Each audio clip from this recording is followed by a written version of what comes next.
Was her boyfriend pushed out of bed by a ghost? We'll find out on this edition of Jim Harold's Campfire.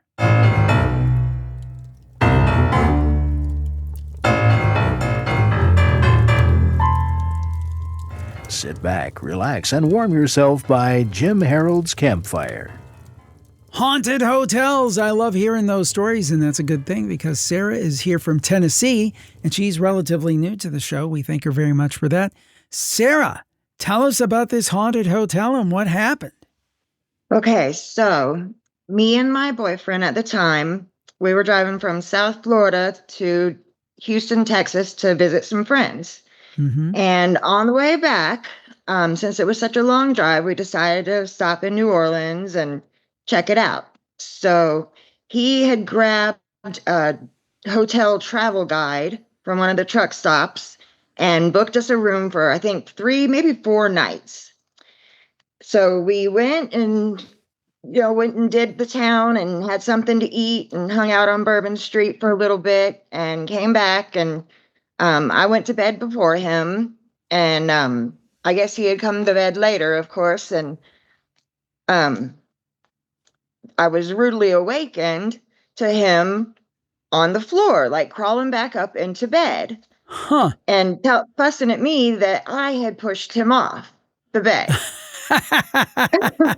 And it was kind of comical, because he's like a big dude, I mean, he was crawling back up on the bed. I didn't think a whole lot of it, and I just went back to sleep.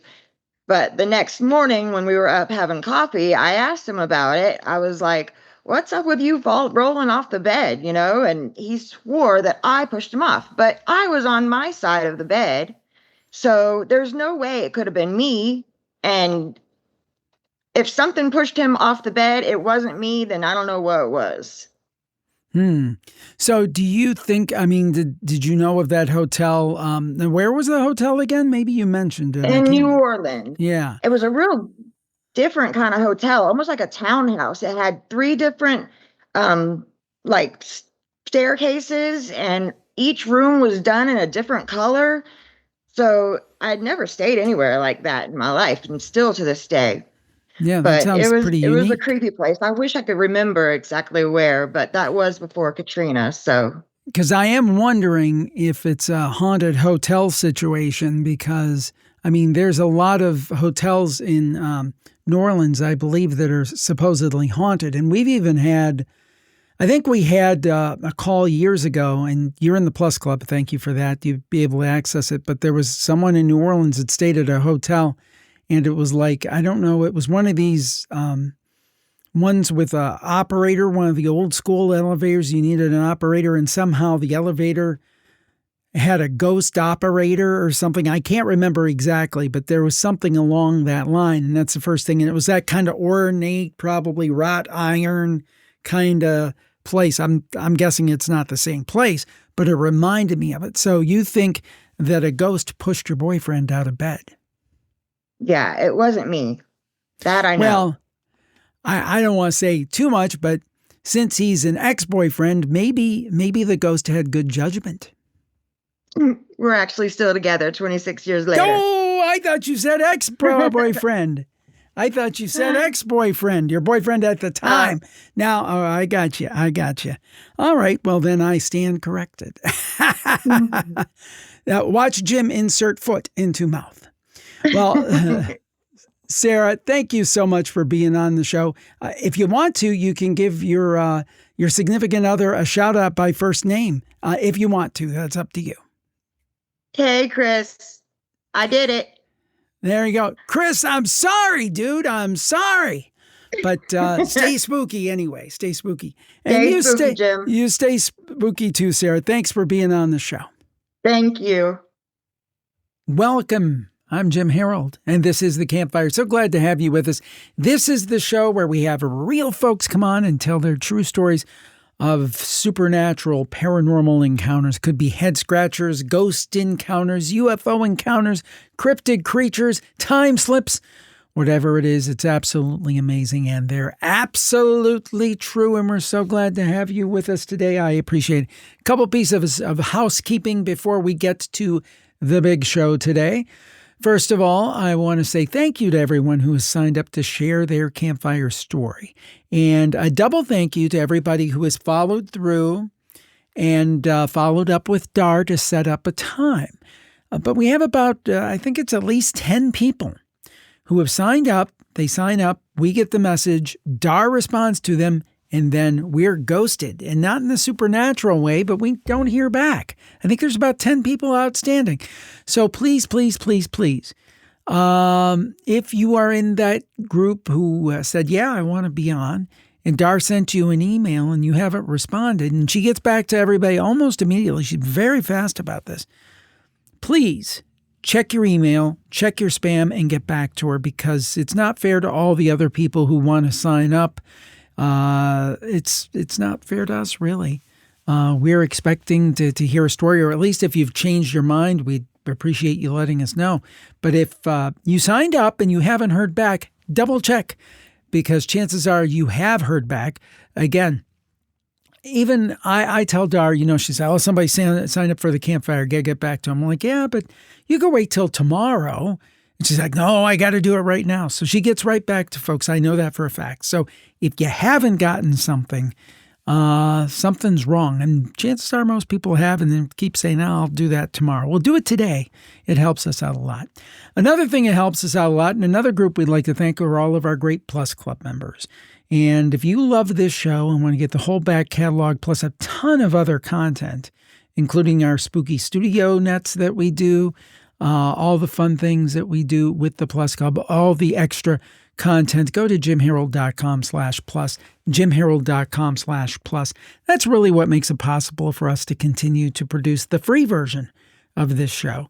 Yes, there are ads, but I can tell you right now that the Plus Club kind of carries the water for us. That's what really makes it possible these days for us to do the shows. Now, there was a time when advertising carried most of the weight, but those days are over. Advertising is not what it used to be for independent podcasters. Now all the money, the big money, goes to the big celebrity podcasts. So if you want to see this show continue and you want to get access to the whole back catalog, jimharold.com/plus. Thank you so much. And now on to another great campfire story. I love the idea of international callers. And I was telling Lisa, she may be our first caller from Switzerland. I can't say that with certainty. We've been doing this show since 2009.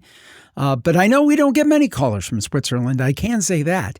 So we're so glad she's with us. She's going to start us out with, a story that happened back here in the States back around 2010. Lisa, welcome to the show. Thank you for joining us. Hi, Jim. I'm a little starstruck finally talking to you. Believe me, as you saw, I had a garbage truck outside. I cut myself. I mean, it's not that glamorous, so nothing to be starstruck about. But nice to meet you, and thank you for coming on the show. So this story happened in Providence, Rhode Island around, I think, 2010 or 11. Mm-hmm. My husband I would go to bed at a normal time, and my husband used to stay up super, super late at night just because he was a night owl. Mm-hmm. And one time in the morning, just very, very nonplussed, he said to me, oh, I saw something weird last night when I was letting the dog out. Mm-hmm. And first of all, my husband is not at all interested in the paranormal. Like, he's not into anything weird. He's not like me. Like, I love a good weird story. Right. He's not at all interested in any of this stuff. Doesn't care. And he was like, oh, I saw something weird last night. So, of course, my interest is piqued. And I'm like, tell me more. And he said, well, I was letting the dog out around 3 a.m. And he was just standing in the back door. The dog was doing its business. And he said he sensed something above him. Like, I guess he could sort of hear the sound echoing off. You know how like you can hear sound echoing off things? Sure. So he just sort of like felt like there was something there. So he looked up and he said there was a craft of some kind, like something flying extremely slowly, very low, like right over the rooftops and the trees. Mm-hmm. Just something flying, making no noise and moving incredibly slowly.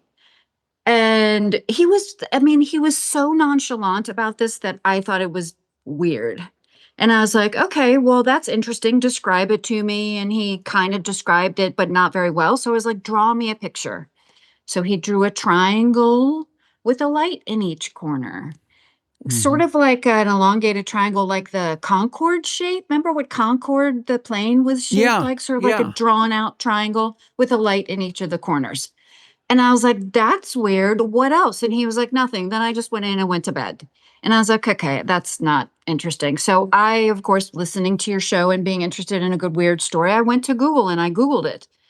I didn't know what a triangle UFO was. I'd never heard of a Yeah. triangle UFO. Yeah. And it was exactly what he had drawn and described, making no noise, moving very slowly, and flying very low. And this is an urban area. It's not like we lived out in the woods. This is an Right. urban area.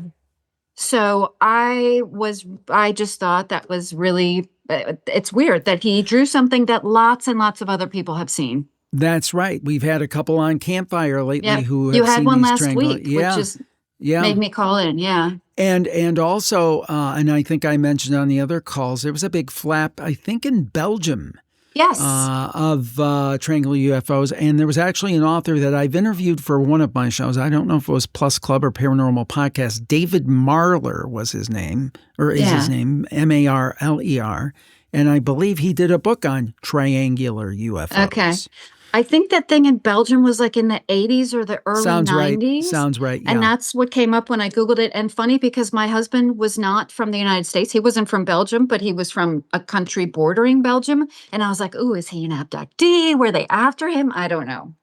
Yeah, and it's they always seem to be low. They seem to be quiet. They seem to be big, and also a lot of times slow moving. All those things, checking all those boxes. That's yep. And it doesn't. I mean, even a drone, like it sounds way too big to be a drone, but even a drone makes a little whirring noise. Yeah, but the thing is that these older stories. I mean, drones weren't. Yeah. I mean, I now I can look out my window. I see something in the sky. And it's like, oh, there's a decent. Because there were a few weeks here. I would go outside and there would be drone flying around at the same time. And I'm like, ooh, I think it was a kid or someone who had just gotten a drone or something.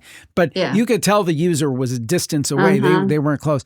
But but the thing is that, now it's like, well, but first of all, drones typically aren't massive. There's even regulations on how big they can be and so forth.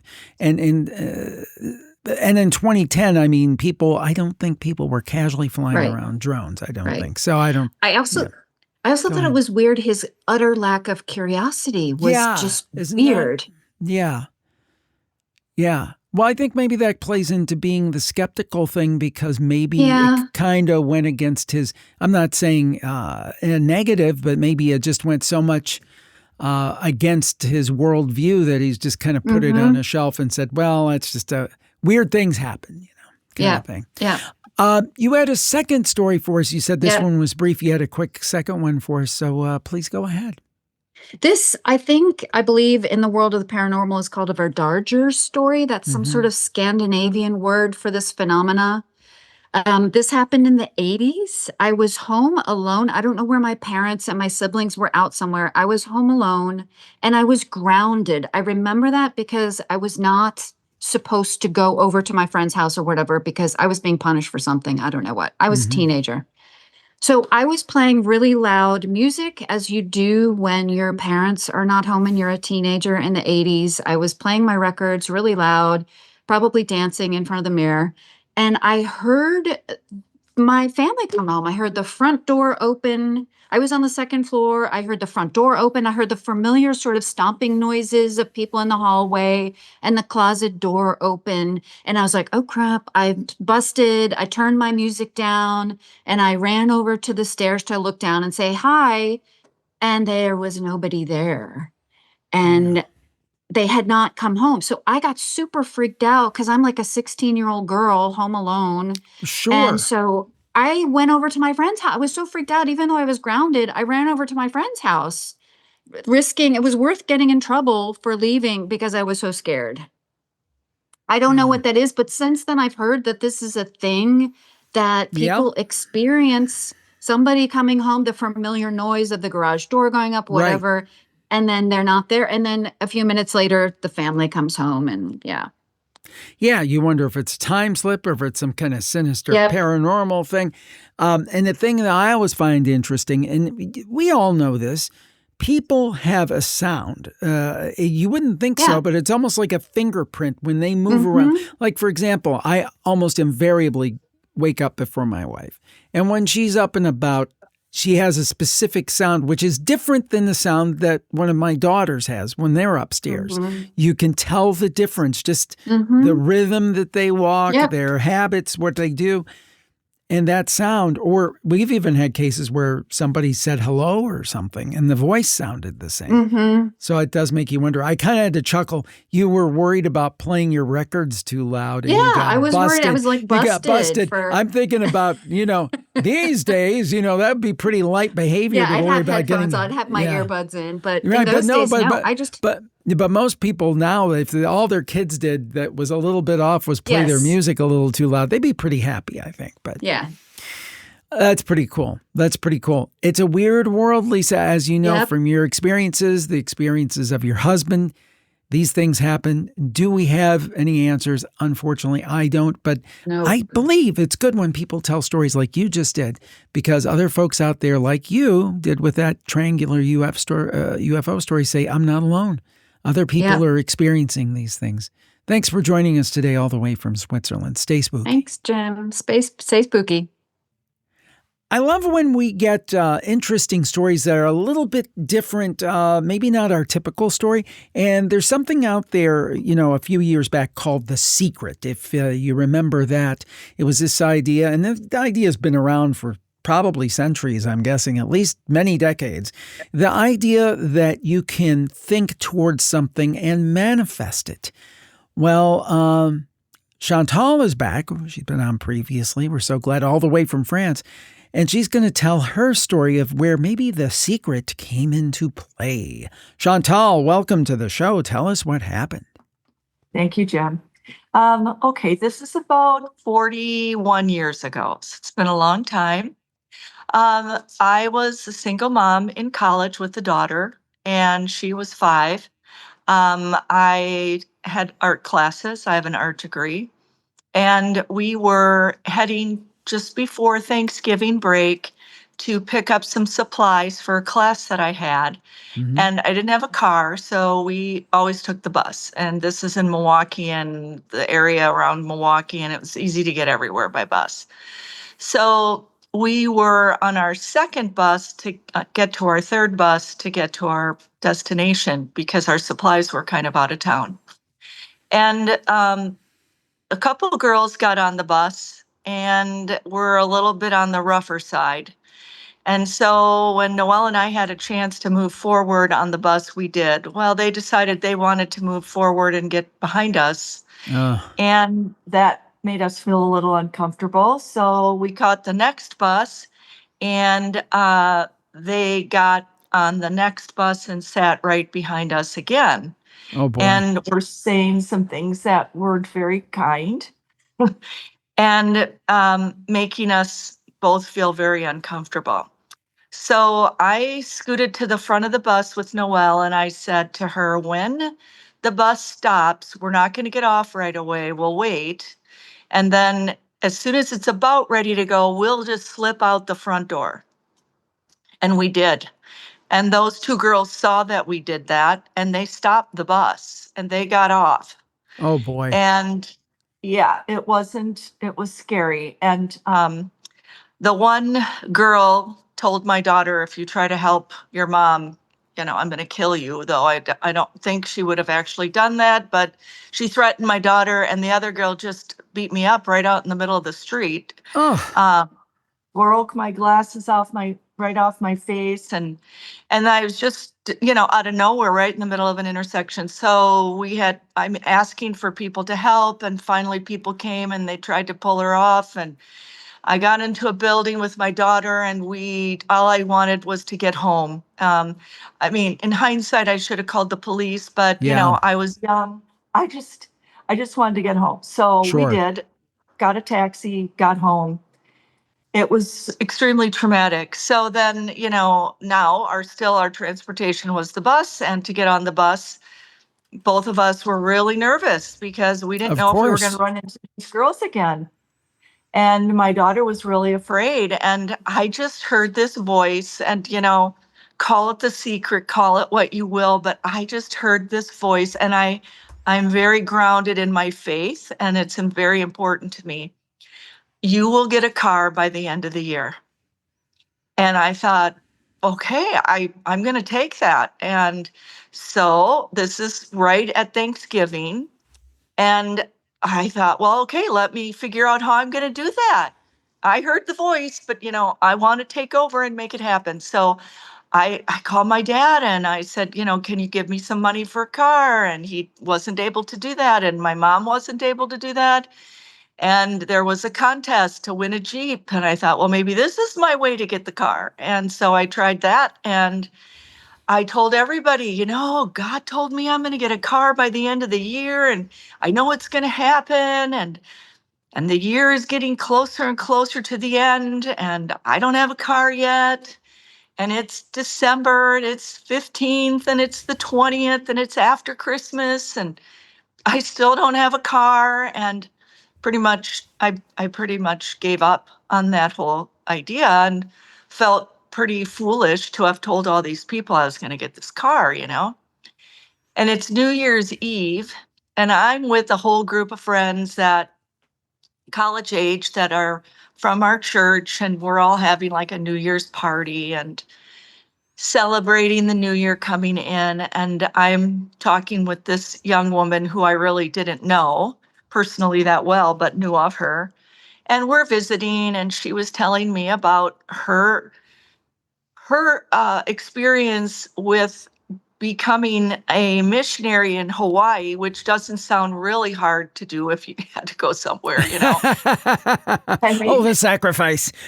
what a sacrifice. And she said, I just really felt that I was supposed to be able to go and become a missionary in Hawaii. And I'd shared this with all these people, and then everything fell through. And then at the last minute, it all came together. And I said, wow, I get what you're saying, and then I shared my story. Right. And she looked at me and she said, Chantal, I have your car. And it's like 1:45. And I said, what? She said, I have your car. I said, yeah, but I don't have any money. I couldn't even pay you for a car. She said, you can just give me payments. She said, there's two things that I could not sell. And I'm leaving next week, and they are my car and my dresser. And Wow. the car's yours. And so by midnight, I had a car. Wow. Now, it was a Buick LeSabre, white hardtop, blue. It was pretty snazzy. And, an older car. But my roommate, Kathy, she had a brand new Toyota, and all winter her car had trouble starting. And my old LeSabre was faithful and true. And I really made it a point to use that car to give other people rides, because that really was a gift for me and my daughter. And so I wanted to, in return, help others when they needed a ride as well. So, Wow. And that's one of those stories where it starts off and it's like, oh, this is a horrible thing, and some not so nice people did some bad things. But that, at the end of the story, really kind of gives you back your faith in humanity and a higher power and things all working out. And things show up when you need them. Things show up when you need them. That's a great story. And I do believe that. I think that things are put into our lives for a reason. And sometimes they're very unexpected, very unexpected. Chantal, thank you so much for joining us today on the Campfire. I love that story. Stay spooky. my pleasure. Thanks, Jim. Well, I'll not spoil it, but this is a good one. I love these particular kind of stories because it kind of hints at how strange our universe really is. And Celie is going to tell us about her experience. And she's been listening for about 10 years, so we appreciate it very much. Celie, welcome to the show, and tell us what happened. Thanks, Jim. Yeah, well, we're going to go back in time, no pun intended, but it's one of those things that happen and you can never forget it. And I've shared it a few times along the years with some friends and recently someone at work. And they said, that's really cool. You should do something about it. And I'm like, okay, well, we're going to go back in time into the 90s when I was in college. And so my home base was in Ventura, and I was going to college in San Diego. So weekends, holidays, all those special things, missing home, drive up the coast, visit family for the weekend. And sometimes it was always harder to leave than, Sure. usual. Yep. You're independent, you're young, but you still have those attachments. And it was later on a Sunday night. And I remember, because I had to get on the road, like if you're going to make it in a few hours, you got to leave by a certain time. Everybody knows this, drives those freeways in Southern California. And I'm like, I got to be at school at 5 a.m. I got to go to work after that. So I left the house about 9 p.m. And my mom said, just call us when you get there. So at the time, I was like, you know what? I'm not even going to mess with the 405. So I just jumped onto the 126 by Magic Mountain because I had to go inland just a little bit, hit 126 going south. And then I'm like, you know what? I think I'll take the 101, just, straight down the middle. So I don't know what time it was at that point, but this fog rolled in. And I know I don't drive fast. When you're young, you drive fast. But when this fog hits, anybody that's been in that area, it's like those canyons, those hills and canyons, certain times a year, there's just this fog. Right. And so I slowed down and I'm like, not going to be a casualty here. Took my time. When I finally made it home, and it's kind of all fuzzy too, because it almost seemed like maybe I fell asleep at the wheel and I was wide awake. Regardless, when I got home, I looked at the clock and I'm like, I better tell my mom I made it home.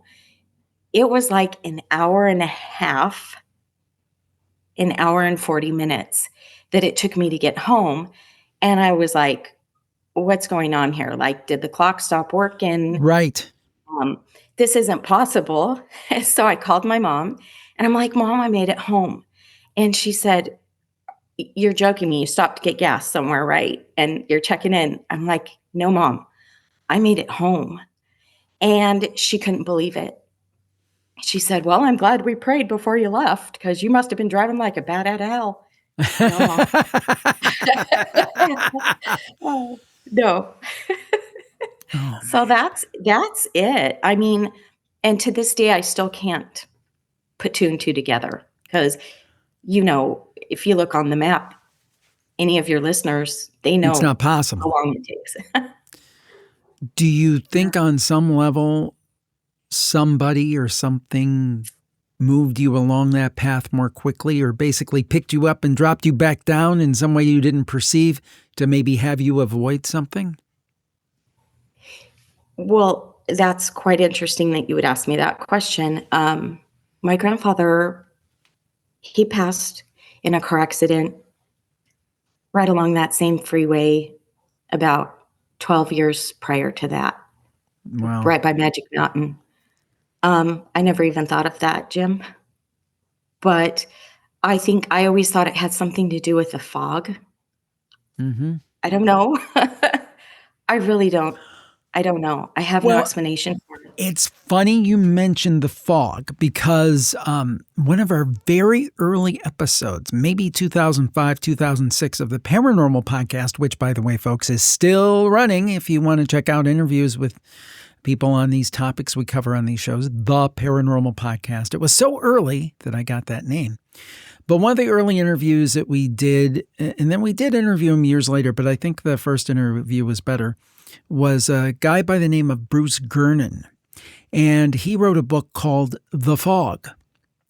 And it talked about flying into the Bermuda Triangle. And he had a very strange, experience over the Bermuda Triangle. He was a private pilot. And he felt that a lot of the stuff attributed to the Bermuda Triangle was because of this fog that did play with time, that all did all these things. I don't even know if the book is in print anymore, but I did interview him a few years ago, so maybe it is. His name is Bruce Gernon, Gernon, I think.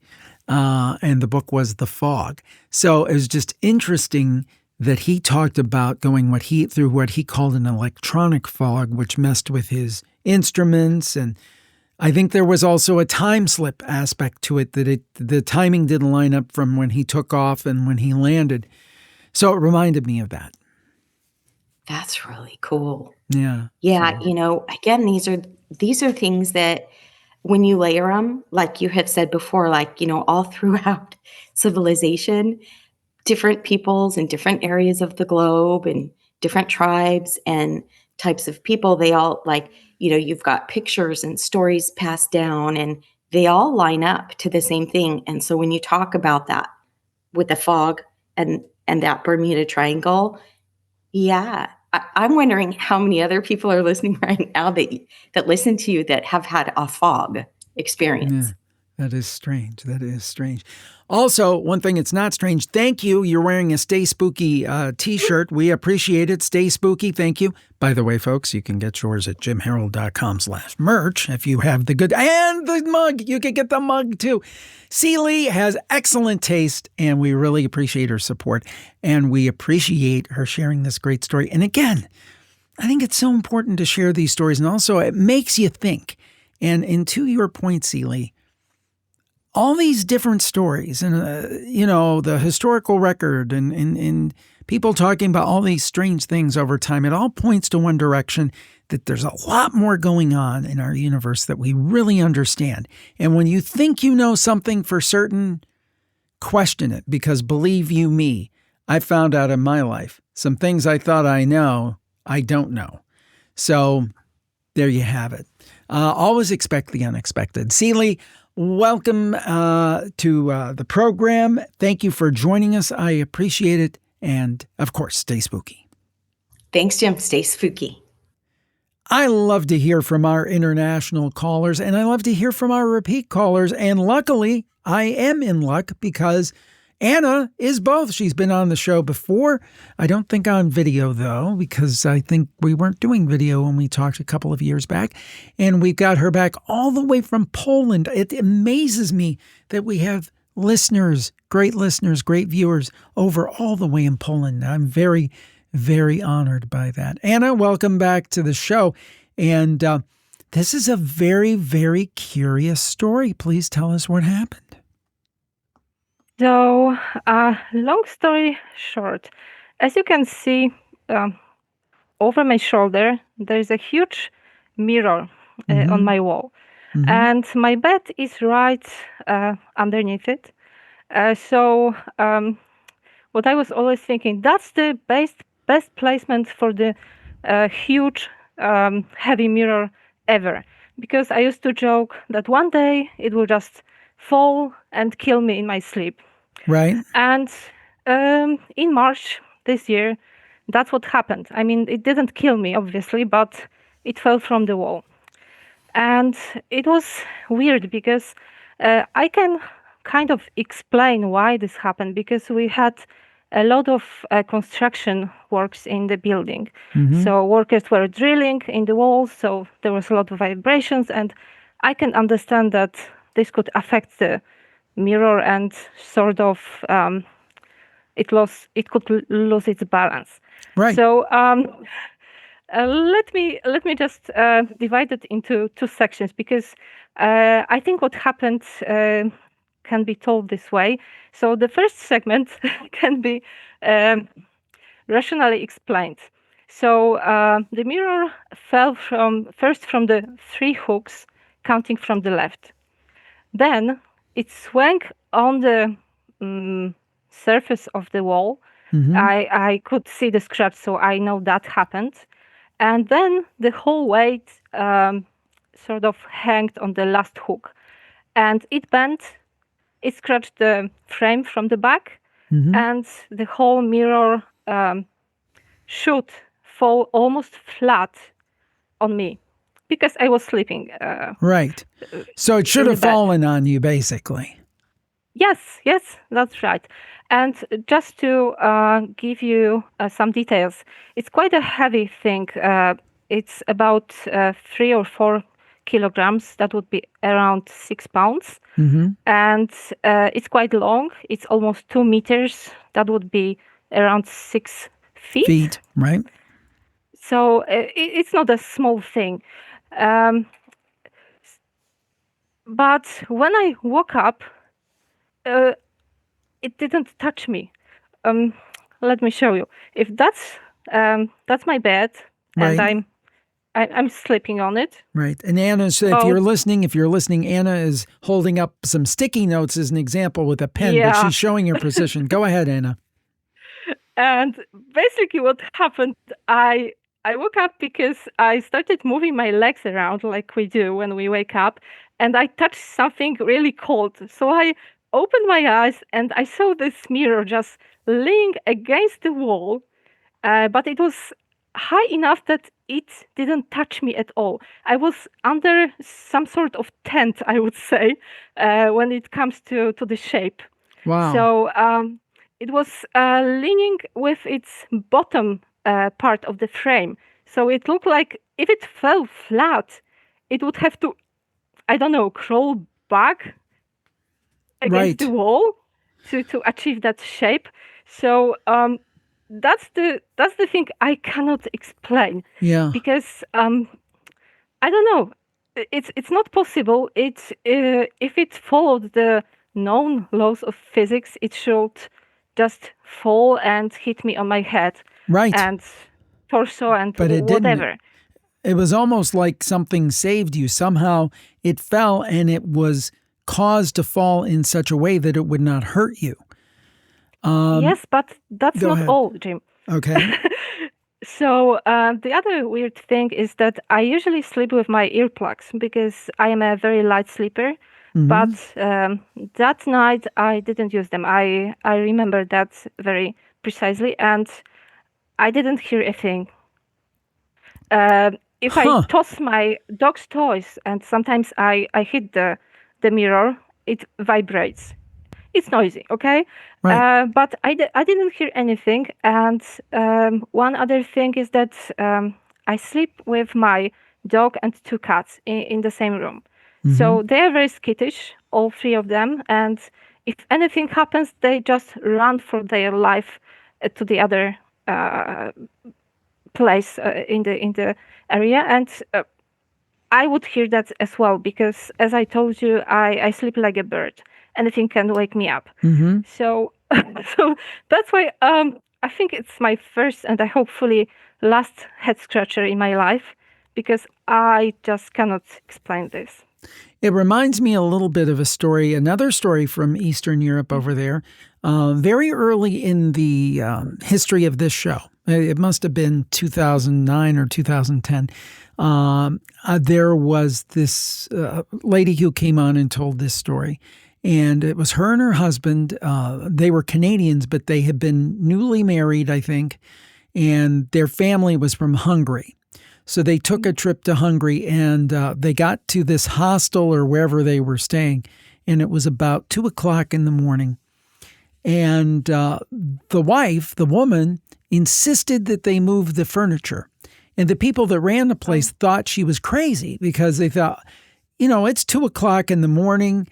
We check these people in at, very early time in the morning. We want to get to bed, they should get to bed. Why does she want to move the whole furniture of the place and where the bed was and everything? And she insisted on it.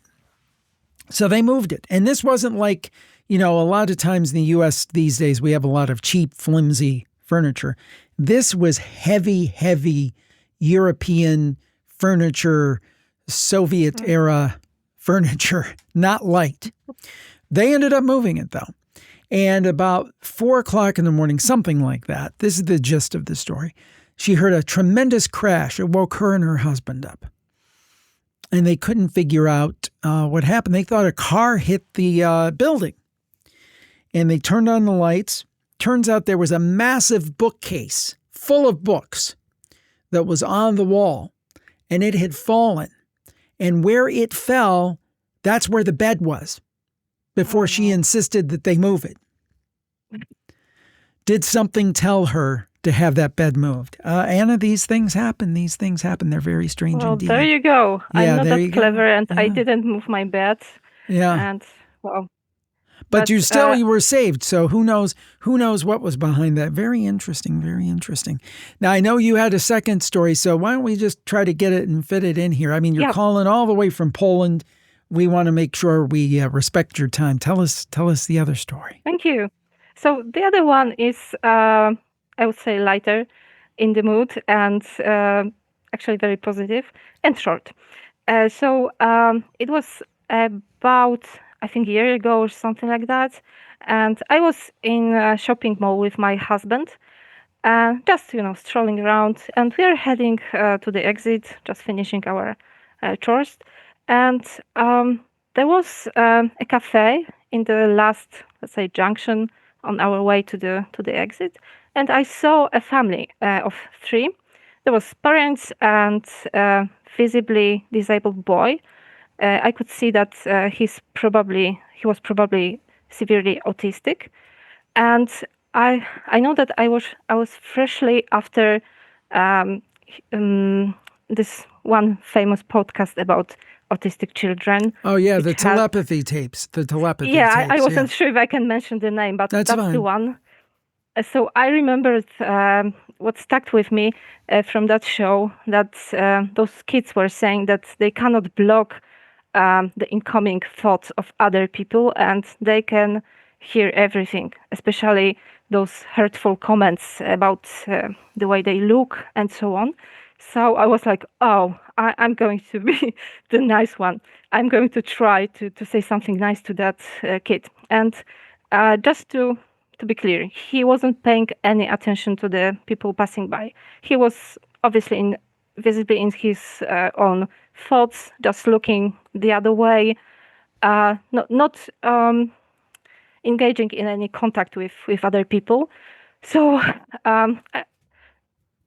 I felt very stupid, but I focused on this young guy, and I said in my thoughts, "Hello, I really love your hairstyle," because I don't know, I didn't have anything more clever to say. And then what happened, when we are deep in our thoughts and suddenly, for example, someone calls our name, we do something like, Right. And that's what he did. Instantly, after I thought what I thought, he was like, he turned in my direction with the biggest smile, and then he raised his hand and waved. So oh, my I Lord. was in Oh, shock. my. I did the same. Of course, my husband waved to him as well because he had no idea what was going on. He just thought that I was being nice to a child who, waved to me. Then, of course, I told him what I did. I don't think he believed me, but I know what happened. We had a connection. I mean, I have no telepathic talent, but that was I think that one of the best moments of my life. It was great. Oh, that is awesome. And my heart goes out to anybody who, has a situation where they're on the autism spectrum. My brother was autistic. My late brother was autistic. Mm-hmm. So that's an amazing thing that you were able to reach out to him and give him a positive thought and the idea that it registered with him. It's a great story. Anna, thank you for joining us all the way from Poland. I certainly appreciate it. Thank you for your time today, and stay spooky. Thanks. Stay spooky, Jim. Bye. I love to hear from our callers up north. Thelma from Canada is on the line. And she's only been listening to us for 3 months, but she said that she's gone back and she's doing the full archive through the Plus Club. We appreciate that. Her and her husband, Randy, like to go in the yard and listen to the campfire. I think that is so cool. Thelma, thank you so much. And I understand you have a story about your grandma. Thank you for joining us and tell us what happened. So it's a little bit of a convoluted story, but we'll get through it. In 1900, my family built twin houses, huge houses on the Sydney Harbor. I'm originally a Cape Bretoner. And in doing that in 1900, they found cannonballs and tomahawks on the land. Huh. So, yeah. So I suspect there was some trauma fighting on the Sydney Harbor. And also, unfortunately, in that house, there was a suicide. My grandmother used to take in boarders, and one had mental illness and had a suicide. Oh. So what happened was in 1979, my parents decided to build a home on the same property as my grandmother's house. So we were living there. And in 1981, I was 17 and about to graduate from high school. After Mother's Day, my mom's mom passed away. And my grandmother had very difficult life. She had 10 children in the 30s and 40s. Money was short, and she just had a very difficult life. She was a very, very loving lady. She would ambush my sister and I whenever we went to visit. I mean, she had a lot of grandchildren, but she would ambush the two of us and give us a face full of smooches and tell us how much she loved us. So we would, at that time be mortified, but now I wish I could go back in time. But anyway, she did have a daughter who passed away at the age of 6 of an appendix rupture, and her name was Thelma, and so I was named after her. When my grandmother was in the final hours of her life, she was unconscious, but her last word was my name. Oh. And we're not sure what the context was. Was she seeing her daughter Thelma, or was it me? But we never thought too much of it at the time. But before the funeral, a few days before the funeral, I was lying in bed. It was about 11 o'clock at night, and I was wide awake, but trying to go to sleep. When all of a sudden in my room, I felt I wasn't alone anymore. I felt a very strong presence. And I couldn't actually verbally hear anything. It wasn't like somebody was talking to me, but in my mind, I was hearing, I need help. I need forgiveness. I need prayers. I'm stuck. And of course, I immediately knew who it was. Um, as a few years before this happened, I developed a weird thing with my grandmother. Whenever she would call the house, I knew with 100% certainty it was her. And this is back in the day when there was no call forwarding. And she would say to me, "How did you know?" Like, she would laugh and she'd say, you're she would kind of infer that this wasn't new to her, that she knew this was something that went on in her family. So anyway,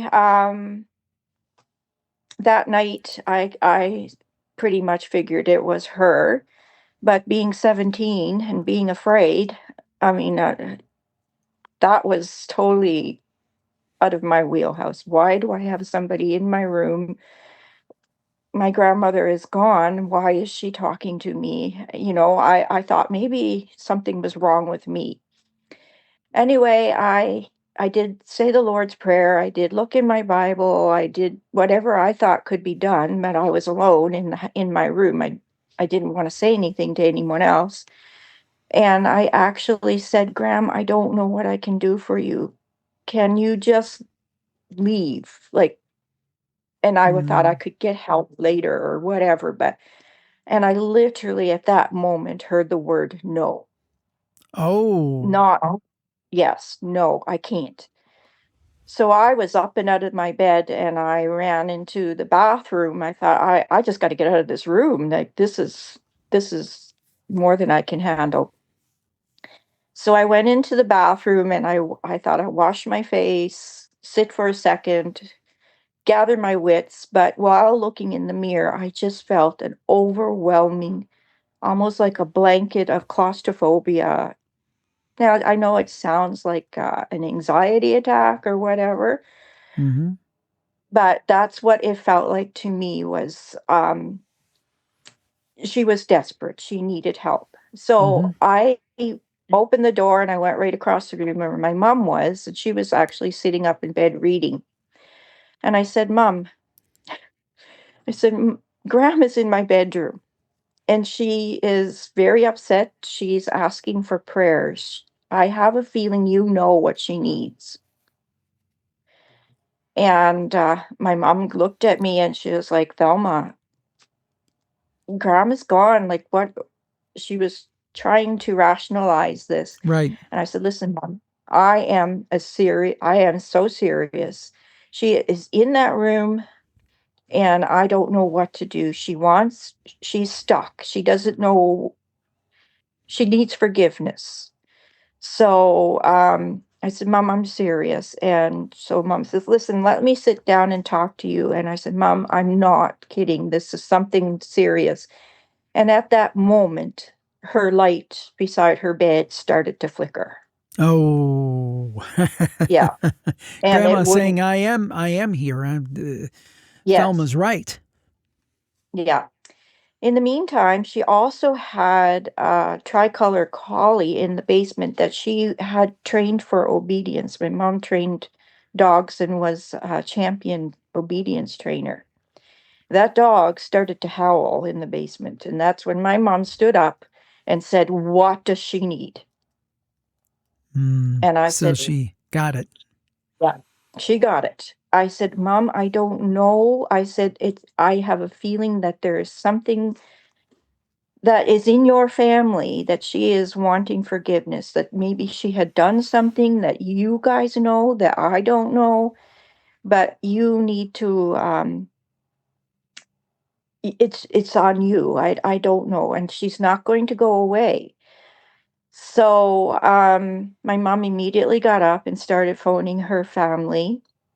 And she went down first, before I should say. She went down to try and get the dog to settle, but the dog would not settle.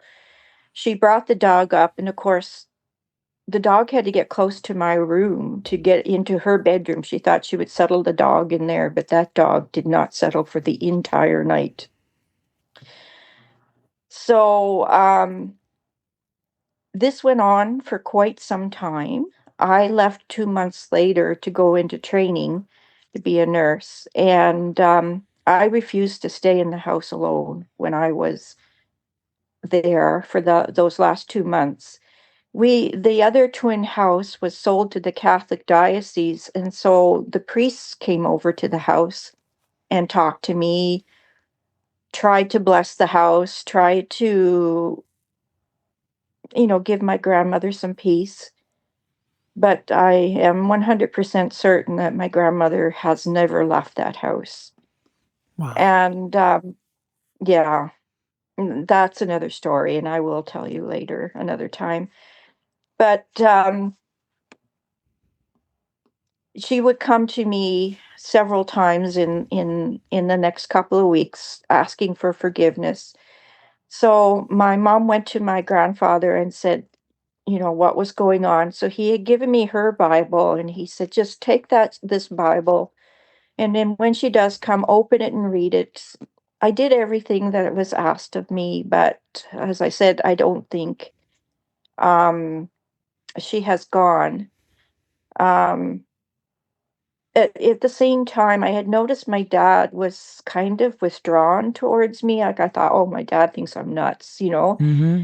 And I had said to my mom, I said, what's with dad? Like, um, he looks at me kind of funny. And she said, your father's having his own issues.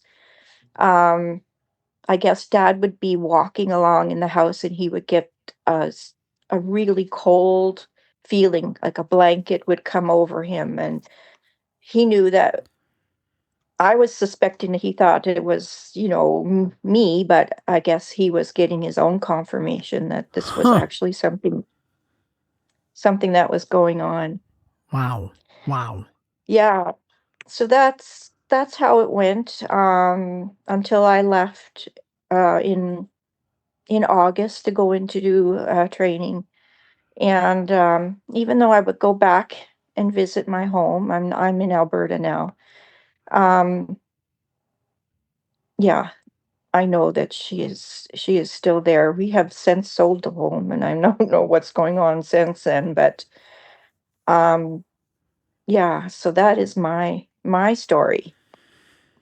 Yeah, and that's, and we can talk about it next time, but that's got to be somewhat distressing, the thought that she's still there.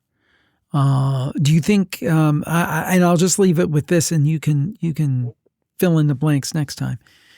Do you feel that she's still there because she's not at peace, or she just wants to be there? Oh, I don't think she wants to be there, but all of her children have passed except for one. Mm-hmm. And I'm just wondering, there was a lot of trauma in her life, and I'm wondering if once that one passes, that she'll finally feel at rest. I don't know. I've had other, I want to say, I don't know, abilities. I've had, like I Mm-hmm. said, with this phone call. No, I do have issues sometimes where I know things before they happen, Hmm. and I don't know why.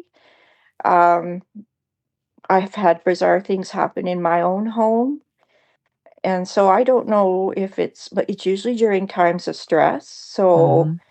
I don't know if it's got something to do with that. But um, as I say, I can follow up with more stories about this house. And Well, go ahead. my in 2021, my mom became very, very sick. And my sister and I had to go home, and we weren't expecting her to pass or live. She was going to pass away. But when we were home, we were there for 36 hours, and my dad passed away. Oh my. Yeah. Well, I've got to So, say, it seems like some people and some families, I believe, are more spiritually tuned in or more spiritually aware, and more things seem to happen to them. I certainly think that's a real thing. yeah, in that time, we were home for 5 weeks because we had a lot to deal with, my sister and I. My mom did actually do very well for a while. And then one day my sister looked at me. She was sitting very quietly and she said, my dad passed away so suddenly that mom was not supposed to live. And I think my dad felt, she is leaving, I'm going to go with her. Wow. Wow. I think that's a very real thing as well. Well, Thelma, we'll wait to hear more next time. But thank you, and thank Randy, and thank you for sharing your story tonight on the Campfire. Look forward to the next time. Thank you. He's been listening for a few years, and now he's going to share his story. It's one of those childhood stories, which I always think are some of the most interesting ones because they have lasted for decades, and yet people still remember them, like George remembers this story. George, welcome to the show. Thanks for joining us. Tell us what happened. Yeah, thanks for having me, Jim. The story happened about when I was like 11 to 12 years old. Uh-huh. Um, we grew up with four children, so me and my brothers were always packed into the same room a lot of the times. So at this point, me and my little brother were sleeping in the same room and same bed. And he's only 2 years younger than me, so he's 10, I'm 12. He's Me and my older siblings, we sleepwalk, and my little brother, he's had night terrors since he was a little kid. So I've seen my mom deal with them. So this one night he was having a night terror. He's talking out loud, kind of moving, kind of twitching, it's before he truly got up and started like walking around like he normally does. So I was trying to calm him down and get him to wake up like I'd seen my mom do before. But when I grabbed his shoulders and started like, hey, wake up, I got to say that like 2-3 times. And then next thing I know, I was dreaming. And in the dream, I was running in the forest, and I look over and I see my little brother next to me running in the forest as well. And I don't know what's chasing us, but I just keep running. I just know something's there, something's chasing us, and I just keep running, keep him in my line of sight, and just keep running. We're running for maybe a couple of minutes in the dream, maybe longer. It's dream time.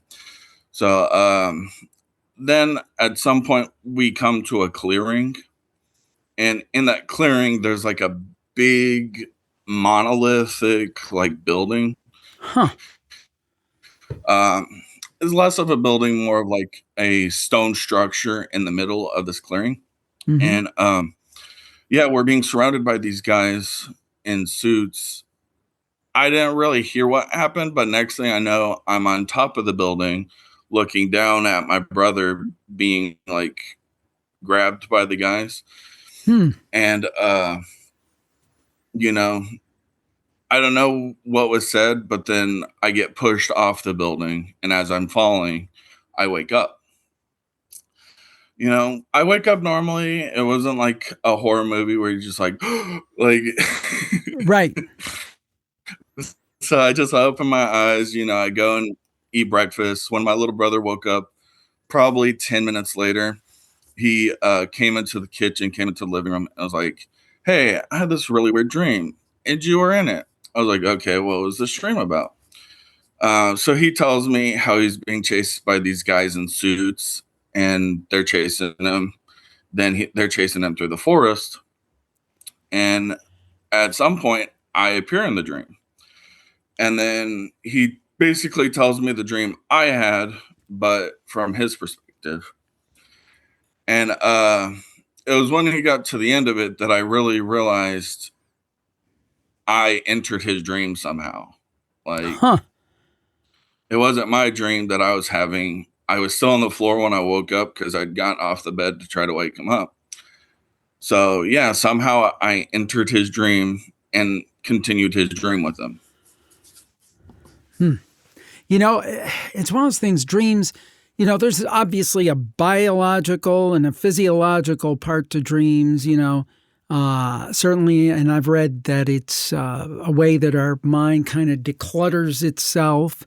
And I always use this example. You go shop for produce, and the next night you're having a dream where you're flying on a head of cabbage. But I also think there's something supernatural about dreams sometimes. I think there's something about the mode that our mind enters into that we are more receptive to the other side.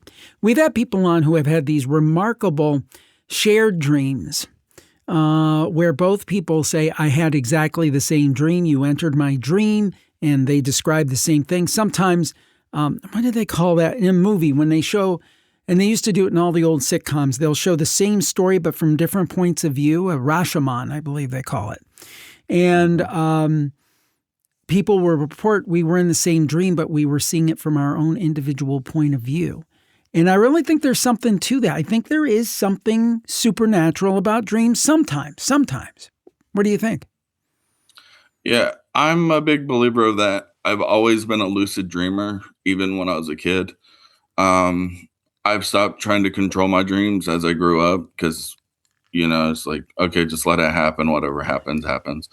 But yeah, I also think since me and my siblings have all had like weird or paranormal happens, that maybe there's a link between the people who are like sleepwalk and have night terrors and stuff, and this other shared, like dream happening, so to speak. Yeah. Very interesting indeed, George. Very interesting indeed. I think there's something to it. Dreams are not always what they seem. Thanks for being on the Campfire and for sharing your story today, and you stay spooky. Thank you for having me, Jim. You stay spooky. One of the scariest things when we talk about these paranormal campfire experiences is shadow people. I don't know if I could get by with seeing just one, but Sarah has seen more than one, and she's going to tell us all about it. Sarah, welcome to the program. How are you today? Thank you, Jim. I'm good. How are you? Fine. I know you wanted to do a quick shout out before we got started, so have at it. Yeah, I want to shout out to my husband, Aaron. He is always listening to all my stories and always been a part of most of them too. Very good. Very good. Well, Aaron, thank you for listening to Sarah's stories and stay spooky. So, Sarah, tell us this story about these shadow people. I'm curious. Two of them. Ooh. Yeah. So, okay. So it was back in about 2011, and my husband, now boyfriend, then we were living in an apartment. It was just a 1-bedroom apartment. But basically, where the bathroom was, you could go right and you could go into our bedroom, or you could go straight into the bathroom. And there was like a little square hallway area. Uh-huh. And well, one night I happened to wake up. It was probably between 3 and 4 a.m. And I just needed to go to the restroom. So I get up, and where I laid at in the bed, you would get up, you'd walk around the foot, and you'd come out the door and then turn to go to the bathroom. Uh-huh. Well, as I'm going around the bed, and I mean, you're groggy, you're just kind of half awake. And I happened to look up, and when I did, standing like in the doorway of the bedroom, there were 2 shadow figures. And Yikes. all you could see really, yeah, it as soon as I saw him, I was like, like it really took my breath away. It really scared me. And all you could really see though was basically like your shoulders and the head and then shoulders. And it looked like one was a little bit taller than the other. I immediately ran back in bed like a little kid, and I'm laying there under the covers, petrified, thinking, whatever this is I saw, it's going to come in the room. And it's, who knows? I mean, all the things are running through your head. I laid there for, I don't know how many hours waiting for Aaron to actually wake up. And when he did, and I tell him this story, he's like, well, why didn't you wake me up sooner? And I'm like, I honestly didn't know what you would think. You probably think I'm a little losing it, or maybe I just didn't see anything and I'm just half awake.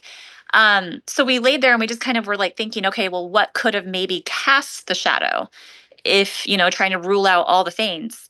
And Jim, there was nothing that would have caused this type of an image. The shoulders, the head, like I said, it looked like 2 of them that were standing there. And it honestly gave you that feeling, like as soon as I saw him, that they were just staring at me. So that happened it would have been an early Sunday morning, like I said, 3 and 4 a.m.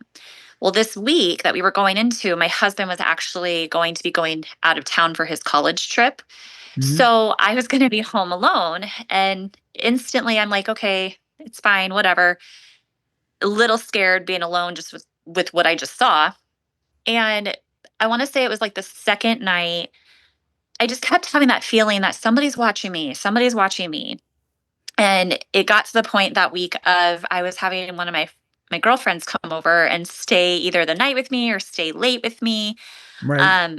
During this week, I actually had lunch with one of my sisters, and I'm telling my sister about it. And my sister is very, very big on like angels and demons. And she's very much so like, if you feel like there's something in your house or whatnot, you need to tell it to leave, that it's not welcome, Right. etc.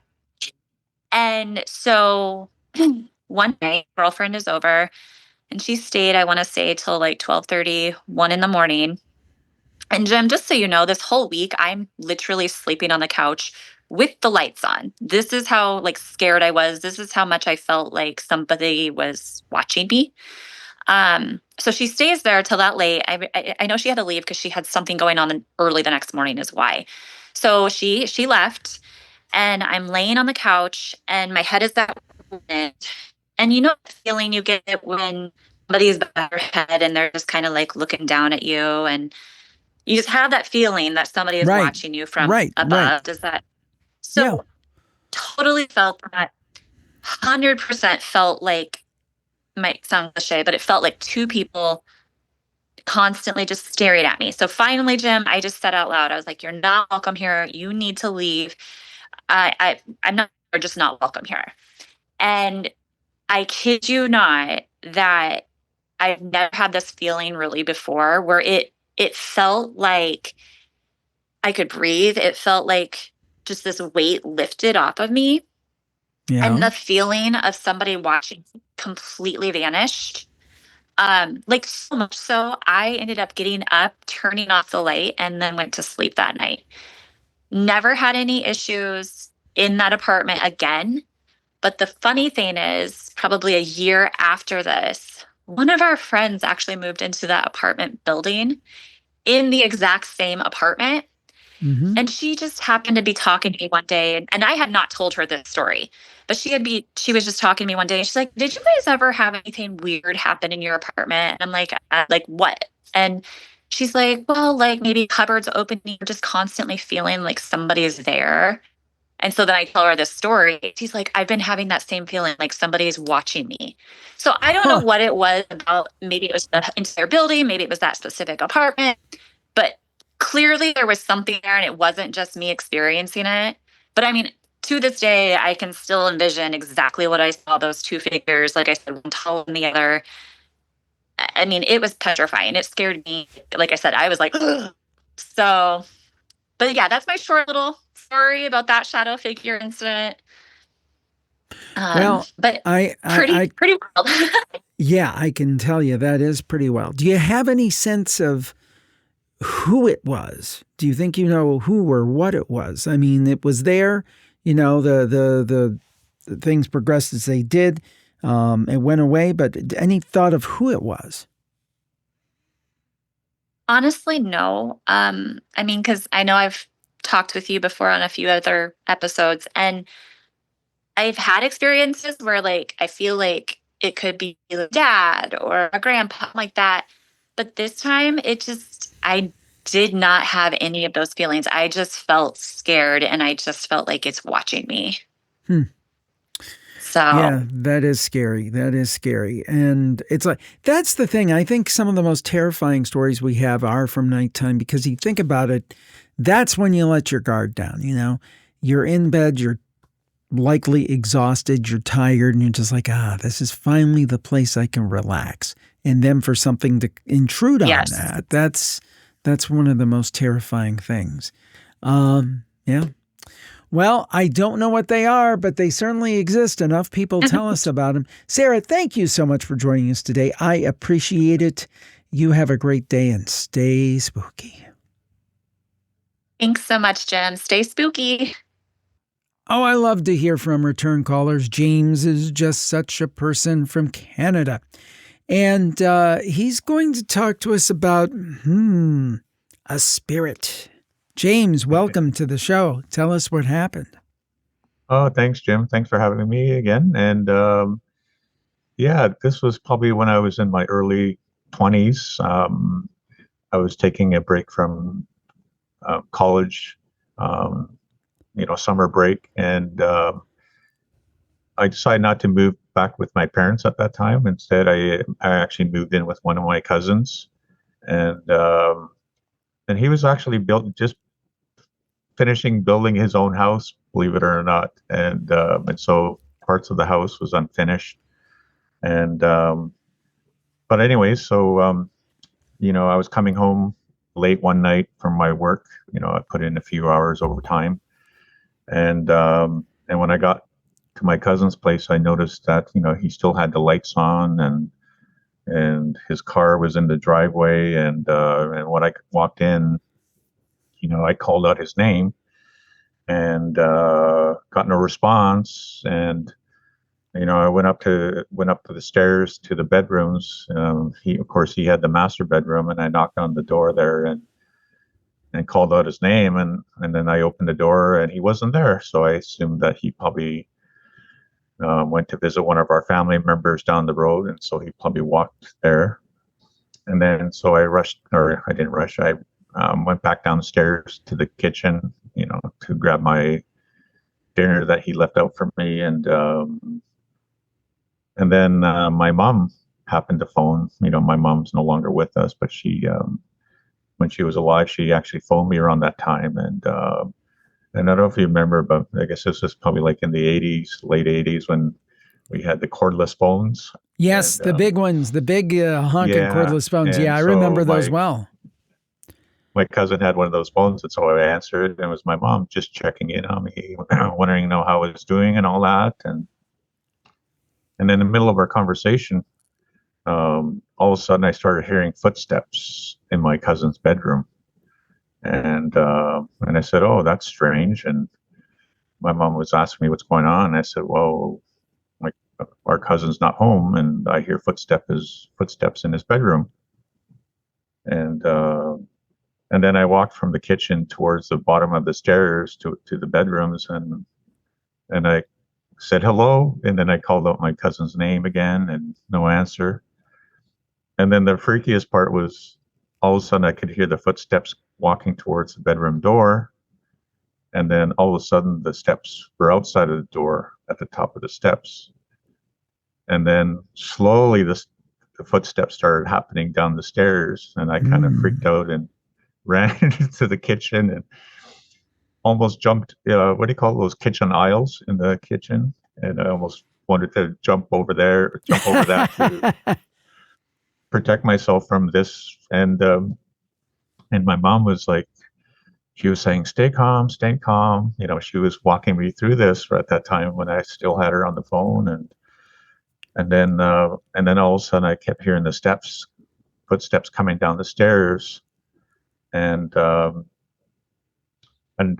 kind of had a flashback when I was telling this story about, do you remember when that movie Paranormal Activity? Yeah. There was that scene when they had those, when that couple had the footsteps walking down their hallway towards their bedroom, and right. And that's what it reminded me of, right? But of course the steps weren't that heavy, like in the movie, and so this was actually a lighter person, I think, and then my mom just, for some reason, my mom says, don't be afraid, and then she says, talk to it, and I go, talk to it? Why would I want to talk to it? Yeah. And then so I just said hello, and then all of a sudden the footsteps stopped, and I guess it was at the bottom of the stairs at the time. And then I said, who's there? And then my my mom's says, ask another question. I said, are you looking for someone? Asked. And then all of a sudden the footsteps continued down these small set of steps there to the front entrance of my cousin's house, and then all of a sudden it stopped, and so I think the spirit that was walking down the stairs left my cousin's house, and of course I'm a bit freaked out still, right? And sure. And then my mom was calming me down again, and then later that evening, I couldn't go back upstairs, right? I ended up sleeping on the couch in my cousin's living room. And then my cousin rolled in around 1:00, and he noticed that I was there. He goes, "Oh, why are you sleeping in the couch?" And I said, "Oh man, I don't know if I should tell you this, but I got spooked by something." I told him, right? And then my cousin had this weird, or not weird, he had a little grin on his face, and he looked at me and he goes, "So I'm not the only one." Oh, That even freaked me out even more, right? And but I told him that, I told him the whole story again about it, and he said to me, he goes, "Oh my God," he goes, "you had more of a close encounter than I did." Oh boy. And he was telling me a little story about, that he would hear footsteps, when he was sleeping. Like he would hear footsteps downstairs, He would hear footsteps in his rec room that he was finishing, and but he never had that much of a close encounter. He said he just would hear footsteps around, throughout the house. And I think the other thing he told me too is that he used to always hear the dishes or cups, clinking in the cupboards. Mm-hmm. And so that was his experience. But he said that I tended to have more of a close encounter experience than he did. So. Yeah, so that was my encounter with the spirit at my cousin's house. Do you think I know you had that story a few years ago about your uncle and imaginary friend and so forth. Do you think you're a little more tuned into this kind of thing than most people? Yeah, I think I am. A lot of my family members are as well. We would share stories about, certain encounters throughout our lives. And yeah. James, thank you for being on the show. Stay spooky. All right. You too. Stay spooky, Jim. Thanks for having me again. I love head scratchers, and we've got one for us today. Leslie Joe is calling us from Washington State. When I saw this, I'm like, ooh, this is my kind of story. I got to know what's going on here. So Leslie Joe's going to tell us all about it. She is a relatively new listener, just been listening several months, and a Plus Club member. So we thank her. She's really come to bat. She's a Plus Club member, and she is a storyteller. And by the way, we need your stories. JimHarold.com/campfire to sign up for them like Leslie Joe did. And we're going to hear this head scratcher. Leslie Joe, I love those head scratchers. Lay it on us. Tell us what happened. All right. Well, I was in college in Colorado, going to community college, and had a really interesting professor who he was sociology and he taught some history classes. And I took history of Western religion from him. But he was super into aliens. And so it really had a lot of really good, like biblical references that he's like, these are aliens coming, stuff like that. But I heard that he took a group of students to the Southwest to do archaeological mapping and that sort of thing. And then he would show you all these things in Chaco Canyon and that kind of thing. And so I signed up for that class to go on this trip. And we were in northern Colorado, and so we all drove down to Gallup, New Mexico, and met there. And the first night, I didn't know most of the people on the trip, but we all got together and we're going to go to dinner, and there was one person missing. And so, people were talking about him and whatever, but, he wasn't there, and they weren't sure that he was coming or whatever. And so we packed into a couple vehicles and we're going to dinner. And on the way there, I saw this really interesting building. It was like the Indian Mission, 50s, really cool. And I thought, I'm going to get up really early tomorrow morning and come see how the light is when it's coming up and get some pictures of this building.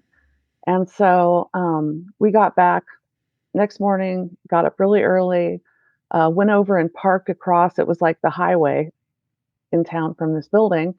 And sat and waited for the sun to come up, watched the light and all that, and snapped a couple pictures. And then this guy, this like homeless looking guy with a big duffel bag, started walking up the hill toward the mission. I thought, oh, this is great. So I got a couple pictures of him. And then before he actually got to the mission, he saw me and he turned around and started crossing the highway toward me. Huh. And I thought, oh, I'm not sure this is good. So I just stood there and was waiting. But he walked up to me and he definitely looked homeless and bedraggled and came right up to me and said, hi. I said, hi. He said, I'm looking for some people. And I said, well, I know some people.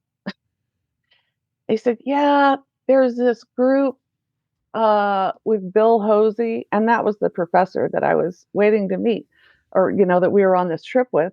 And I said, I can take you there. And he totally freaked out. And he said, yeah, I was supposed to meet them. I don't know where they are. And he was this guy, his name's Johnny, who was going to ride his motorcycle down. And then he and his girlfriend got in a fight. She took his motorcycle. So he had hitchhiked from northern Colorado down to Gallup, New Mexico. Huh. And it's one of those like coincidence things that you like as well. Because there's, why would I see this building and think I'm going to go take a picture of it and then be waiting at the exact moment that he just wanders up? And it took him a long time because what used to be the highway that ran north-south in New Mexico to Gallup was Highway 666, by the way. And so like nobody picked him up, and they've since changed the name. But yeah, so I said, yeah, I can take you there. And he just was totally freaked out. Oh, wow. And Bill says really weird stuff always happens on these trips. And I said, yeah, he told me that too. So that was my first one. So I put him in my car and we drove him back to the hotel that we were at. And everybody was having breakfast in the hotel. And they're like, oh my God, you found Johnny. How did that happen? I don't know, So that was just the beginning of that trip, but that was a definite too much of a coincidence for sure. Now, was there something where he didn't know where he was, or he didn't know where he was in Gallup? Well, he knew that we were meeting in Gallup, but I don't think he knew what hotel we were at or anything. Okay. And he had missed the time, I see. Which was the night before, and had just been hitchhiking for a day and a half. Very strange. On the road. Very strange. Yeah. And you just happened to find him. Yeah. That is weird how things kind of work out like that. Sometimes I think that we as humans have like, kind of like pigeons. You know how carrier pigeons have like a homing device? I do believe there's something to that. And I think we've all experienced something where maybe we've gotten separated in a crowd. Maybe it was before cell phones, or, cell phone isn't working, and yet you find your people. It's almost like you have like a homing sense. I do believe there's something to that with humans. Or you hear about dogs that will get lost thousands of miles away, and then they'll somehow come back. I think there's something to it, Leslie. I really do. I think of it as like using the force. Yep. That's what we used to do before cell phones. Or That's true. Yeah. Well, may the force be with you and stay spooky. And thank you for sharing your story today on the Campfire. Thanks, Jim. Stay spooky. Thanks so much for joining us today on the Campfire. I appreciate it. Thank you to all of our storytellers. And if you want to share your story, jimharold.com/campfire is a way to do it. And make sure that you follow through. Look for that email from Dar, which will come very promptly, and get back to her and follow the steps to sign up. It's really, really important. So we can continue to bring you great stories. Also, another thing is important along those lines is our Plus Club. Please sign up today, jimharold.com/plus, jimharold.com/plus. It allows us a couple of things. One, to continue to do the shows at all, because, this is our profession. This is our job. So we need your assistance and your support to continue to be able to do that. Otherwise, I'm going to be out looking for a job. This is a job. Believe me, it's a lot of work, but I love it. And I appreciate everybody who's made it possible over the years. And we need to continue to make it possible, hopefully. So please do sign up at jimharold.com/plus. And the nice side effect is you get a ton of content. Everybody, we were on a Spooky Studio Net talking about the Plus Club. And that's part of the benefit to these regular nets that we've been doing with Plus Club members, where we chat with members over Zoom. And people were saying about the Plus Club that they were just amazed at the amount of content. You could literally never stop listening. I mean, I haven't done the calculations lately, but you could listen to days and days, 24 hours a day on end without a repeat. So if you like this content, there's plenty of it. It's just in the Plus Club, jimharold.com/plus. We thank you so much. We'll talk to you next time. Have a great week, everybody. Stay safe. And as always, you know the rest. Stay spooky. Bye-bye.